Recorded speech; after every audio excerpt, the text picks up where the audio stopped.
warahmatullahi wabarakatuh. Perkenalkan, nama saya Nursyuta Juniarti, NIM 1054211082217. Baik, pada kesempatan kali ini saya akan melakukan clinical skill lab, yaitu pemeriksaan obstetri atau pemeriksaan antenatal care untuk mengetahui keadaan ibu hamil dan juga janinnya. Yang pertama, saya akan menyediakan alat dan bahan yang akan digunakan, yaitu ada stetoskop, kemudian ada tensimeter, kemudian pengukur suhu atau termometer, kemudian alat pengukur. Selanjutnya, untuk mengukur denyut jantung janin, saya menggunakan Leynek. Kemudian saya juga akan mempersiapkan kasur pemeriksaan, kemudian alat pengukur tinggi badan, alat pengukur berat badan. Baik, setelah menyiapkan alat dan bahan yang akan digunakan, selanjutnya saya akan melakukan anamnesis atau tanya jawab terhadap pasien.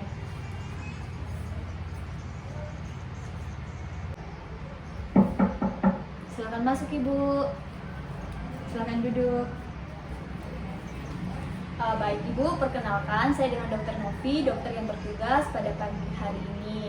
Baik, Ibu, nanti di sini saya akan melakukan tanya jawab terhadap keluhannya Ibu. Saya harap Ibu menjawabnya dengan sejujur-jujurnya sesuai dengan keluhan yang Ibu alami, supaya nantinya saya dapat menentukan diagnosis penyakitnya Ibu. Bagaimana, Ibu? Apakah Ibu bersedia? Baik, Ibu, kalau boleh tahu atas nama Ibu siapa? Ibu Ana. Ibu Ana umurnya berapa tahun? 25 tahun ya, Ibu. Maaf, Ibu, sebelumnya pekerjaannya apa? Ibu rumah tangga ya, Ibu. Baik, Ibu, ada yang bisa saya bantu atau keluhannya Ibu apa? Ini memeriksa kehamilannya Ibu. Baik, Ibu, kalau boleh tahu hari pertama haid terakhirnya Ibu kapan? Tanggal 7 berarti bulan April 2020 ya, Ibu. Baik, Ibu, Ibu ada keluhan sakit kepala? Tidak ada ya, Ibu. Pusing ada kita rasa? Tidak ada. Mual? Tidak ada ya, Ibu. Muntah? Tidak ada juga, Ibu, ya. Ibu ada rasa nyeri di perut tembus ke belakang? Tidak ada juga ya, Ibu. Ibu sebelumnya selama hamil sudah pernah melakukan pemeriksaan kehamilan? Sudah. Kalau boleh tahu di mana, Ibu? Di bidan ya, Ibu. Sudah berapa kali kita periksa, Ibu? 4 kali. Sudah 4 kali ya, Ibu. Maaf, Ibu, sebelumnya ada riwayat tekanan darah tinggi? Tidak ada. Riwayat gula atau diabetes, Ibu? Tidak ada. Ibu ada riwayat alergi makanan? Tidak ada juga ya. Obat-obatan, Ibu? Tidak ada. Maaf, Ibu, atau ada kita punya keluhan penyakit yang lain, Ibu? Tidak ada ya, Ibu. Ibu sebelumnya ada riwayat pernah operasi? Tidak ada juga ya, Ibu. Di keluarga Ibu apa ada atau bapak atau ayah atau saudara yang punya riwayat tekanan darah tinggi? Tidak ada. Gula? Ada asma di keluarganya Ibu atau penyakit jantung? Tidak ada ya. Baik, Ibu Ana, saya ulang ya, Ibu. Ibu Ana umurnya 25 tahun ya, Ibu. Jadi Ibu datang ke sini untuk melakukan pemeriksaan kehamilan terhadap kandungannya Ibu. Nah, di sini Ibu sakit kepala, pusing, mual, muntah, kemudian nyeri pada bagian perutnya Ibu itu tidak ada ya, Ibu. Di sini juga Ibu tidak ada riwayat penyakit tekanan darah tinggi, diabetes. Di keluarga juga tidak ada yang punya riwayat tekanan darah tinggi serta diabetes ya, Ibu. Baik, Ibu, masih ada yang ingin Ibu tambahkan? Tidak ada ya, Ibu. Baik, Ibu Ana, saya sudah melakukan tanya jawab terhadap keluhannya Ibu. Selanjutnya di sini saya akan melakukan pemeriksaan fisik, yaitu pemeriksaan tekanan darah, suhu, nadi, pernafasan, serta pemeriksaan dari kepala sampai ujung kakinya Ibu untuk mengetahui apakah ada kelainan atau tidak. Dan saya juga nanti akan melakukan pemeriksaan pada bagian perutnya Ibu. Mungkin Ibu akan merasa sedikit tidak nyaman karena saya akan meraba perutnya Ibu, tapi Ibu tidak perlu khawatir. Saya akan melakukan seprofesional mungkin sesuai dengan kompetensi saya. Bagaimana, Ibu? Apakah Ibu bersedia? Masih ada yang ingin ditanyakan, Ibu? Tidak ada. Baik, Ibu, Ibu tunggu sebentar. Saya akan melakukan cuci tangan terlebih dahulu ya, Ibu.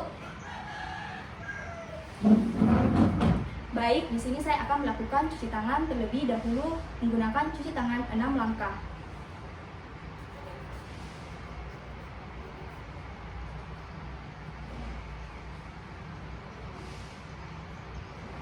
Setelah cuci tangan, saya akan melakukan pemeriksaan fisik berupa tanda-tanda vital kepada pasien.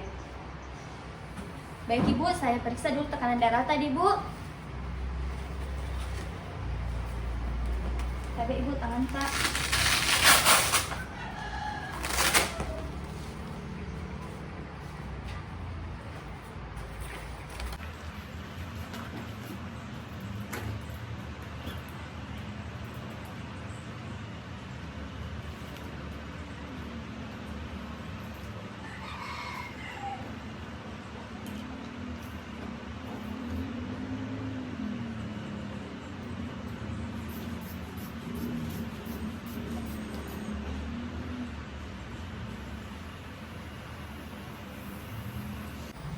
Baik Ibu, di sini saya dapatkan tekanan darahnya Ibu 120/80.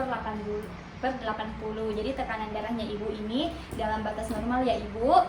Baik, selanjutnya Ibu di sini saya mau periksa suhunya Ibu ya Bu.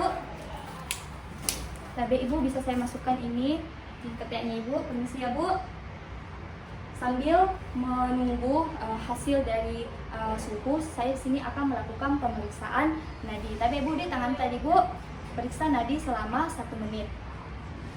Yaitu saya dapatkan yaitu 84 kali per menit.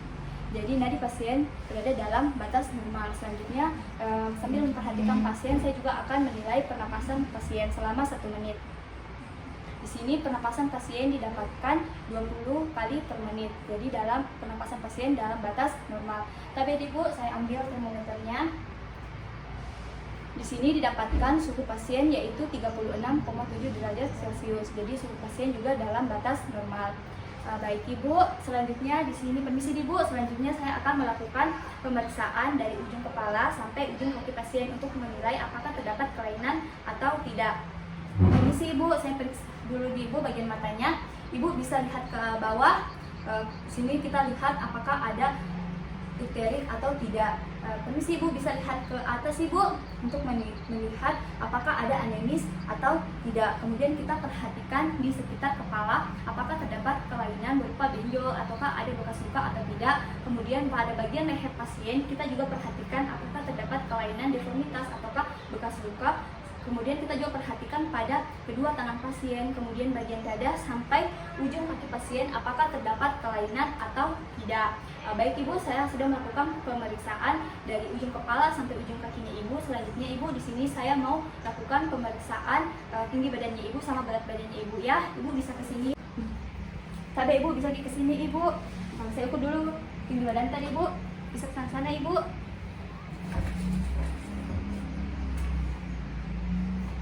Di sini didapatkan tinggi badan pasien yaitu 155 cm.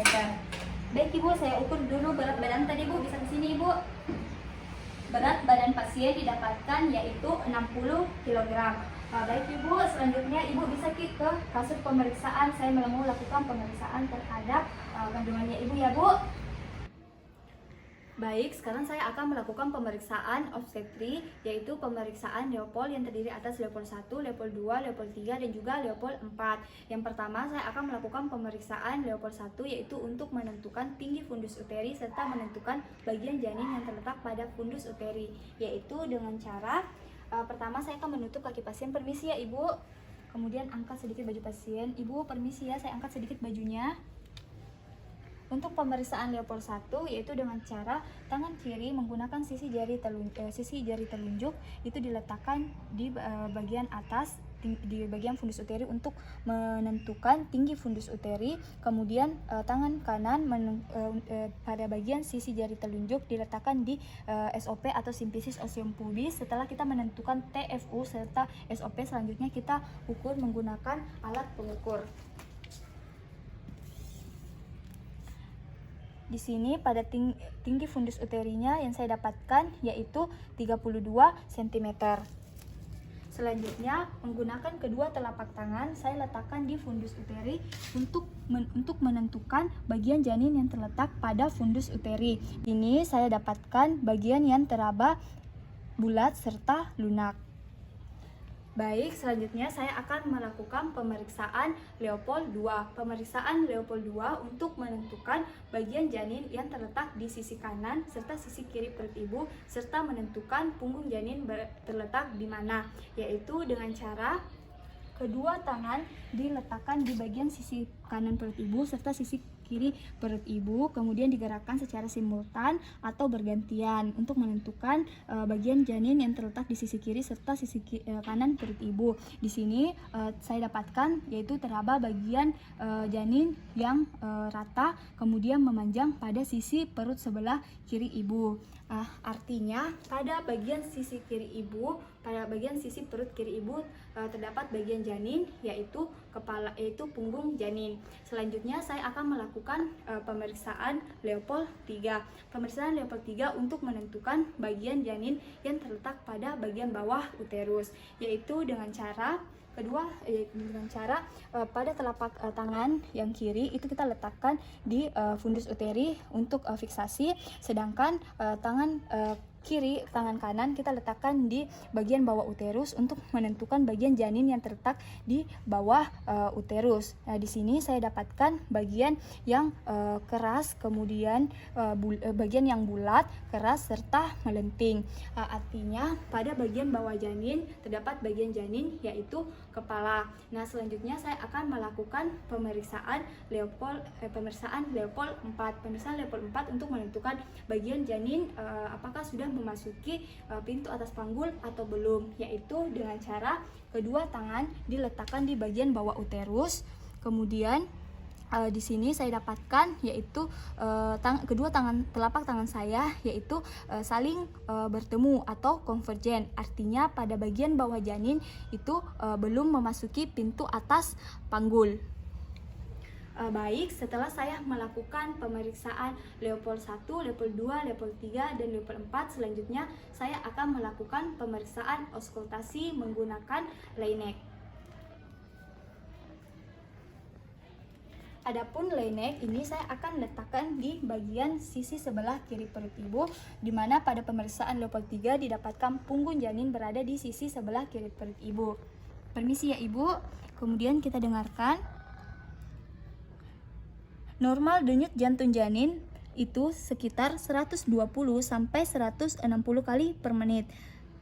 Pada ibu, pada pasien, saya dapatkan denyut jantung janin yaitu 142 kali per menit reguler serta tidak ditemukannya adanya his ataupun kontraksi. Baik ibu, silakan rapikan kembali bajunya ya ibu. Ibu bisa kembali ke kasur pemeriksaannya ibu. Saya cuci tangan terlebih dahulu ya ibu. Silakan ibu.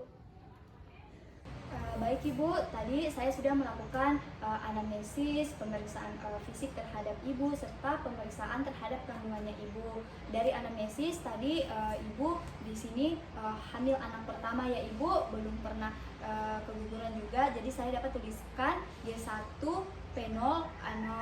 Nah, dari anamnesis juga di sini ibu sudah melakukan pemeriksaan selama 4 kali di bidan ya ibu. Terus ibu dari pemeriksaan fisik dari tanda-tanda vital, tekanan darahnya ibu 120 per 80 kali per menit itu dalam batas normal ya ibu. Kemudian suhu, nadi, pernafasannya ibu juga dalam batas yang normal. Nah, untuk pemeriksaan fisik secara umum dari kepala sampai ujung kakinya ibu itu juga dalam batas normal, tidak ada kelainan yang saya temukan ya ibu. Jadi untuk perkiraan usia kehamilannya ibu itu sekitar 31 sampai 32 minggu ya ibu. Kemudian pada pemeriksaan juga saya dapatkan bagian janinnya ibu itu tunggal, kemudian posisinya itu dia memanjang dan bagian sisi kiri sebelah perutnya ibu itu terdapat punggung janinnya ibu. Kemudian ibu juga di sini saya dapatkan untuk bagian kepala janinnya ibu itu terletak di bagian bawah tetapi belum memasuki pintu atas panggulnya ibu. Nah, untuk pemeriksaan auskultasi tadi saya dengarkan denyut jantung janinnya ibu itu 142 kali per menit ya ibu, itu dalam batas yang normal ya ibu. Kemudian irregular, reguler, kemudian tidak ada his atau kontraksi pada perutnya ibu, itu biasanya normal di usia kehamilannya ibu saat ini. Jadi kondisinya ibu saat ini dalam keadaan baik-baik saja, serta keadaan janinnya ibu juga dalam keadaan baik-baik saja ya ibu. Bagaimana ibu? Apakah ada yang masih mau ditanyakan? Sudah tidak ada ya ibu. Baik ibu, terima kasih atas kerjasamanya ibu. Assalamualaikum warahmatullahi wabarakatuh. Semoga ibu sehat selalu ya ibu. Baik, saya tadi sudah melakukan clinical skill lab yaitu pemeriksaan obstetri atau antenatal care pada ibu hamil. Billahi fisabilil haq, fastabiqul khairat. Wassalamualaikum warahmatullahi wabarakatuh.